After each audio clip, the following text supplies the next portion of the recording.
Hi guys, welcome to Morning Movie Fan Channel. My name's Tyler. Today's review is going to be for The Mandalorian Season 1, Episode 4. If you guys are new to the channel, make sure you give me a thumbs up down below, hit the like button, and hit subscribe and the little notification bell. That way you get alerts when I post a new video. I like the way this episode opens with like the fish in the fish tank, and it dives in and she pulls out the fish, and I don't know, it's just a creative way of having it open. And I like that this was one of the first big breaks that they gave to Bryce Dallas Howard as a director. I know she directed an episode of Black Mirror that she was in, the social media one, and that was actually pretty good. But picking up after her father, who came in and directed Solo, I thought that was awesome that they gave her a shot on this. So this episode opens up and there's the village, and then these dog pirate things just walk in, and I'm like, what the hell is this? It felt like Doctor Who.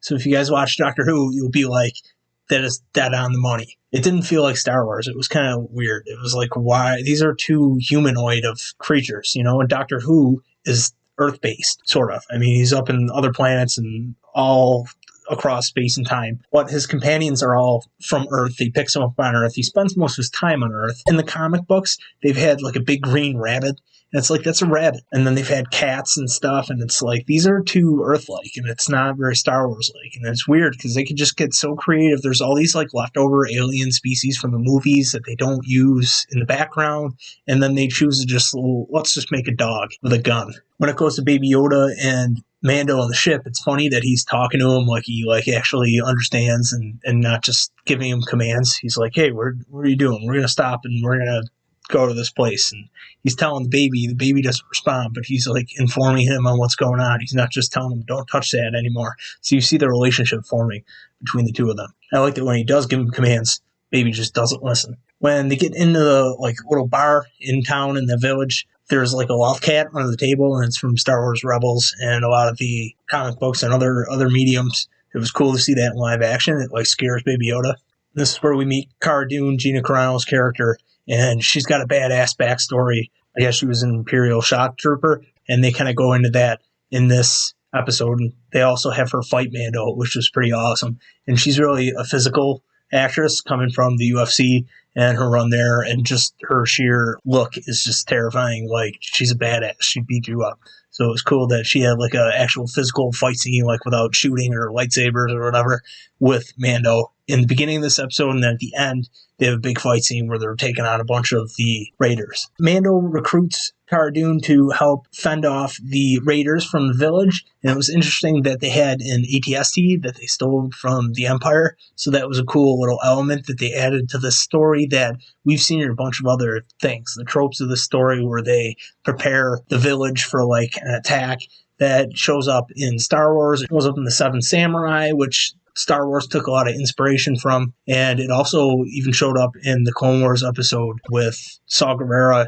and Anakin and Obi-Wan train his people on Onderon how to fight off the villagers. And then there's also another episode where they train the little monkey guys that look like lemurs, which, again, why is there just animals from Earth that can talk and walk like a humanoid person in Star Wars? It's too Earth-like. But the premise does feel very Western, and it fits with the vibe of the show. They give Mando like a little woman that's interested and is kind of the draw for him to want to stay and ignore his mission, and she kind of flirts with him and shows some interest, and she's like, you can stay here, and that kind of gives Mando a little bit of character where you're like, you can see him contemplating under the armor. I always talk about how the armor restricts like facial expressions, so they have to do a lot with body motion and mannerisms, and they did that well in this episode where you could tell he's actually thinking about it. And then even the conversations further elaborate when he's talking to Cara Dune. Cara Dune's like, hey, you gotta stay with that hot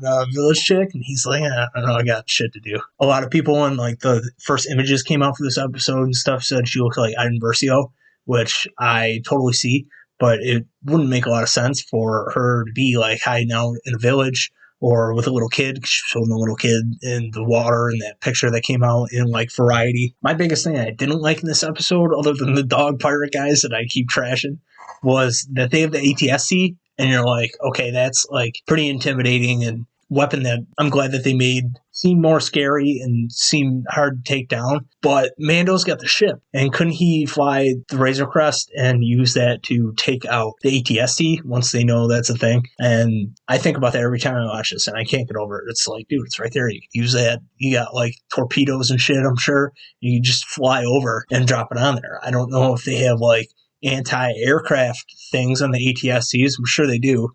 But, I mean, that's nothing that we've ever seen. We've only ever seen people do flybys and just shoot the tanks and other things that the Empire uses, including ATSC. So I'm really surprised that was the way they went about it. And they're like, what are we going to do? There's only 2 of us. And I'm like, get in the ship, dude. It's right there. Other than that, I enjoyed the episode. I was impressed by Bryce Dallas Howard. That's it for me, guys. And like I said in the beginning, make sure you like the video and subscribe and leave a comment down below. That always helps too. And it's always fun.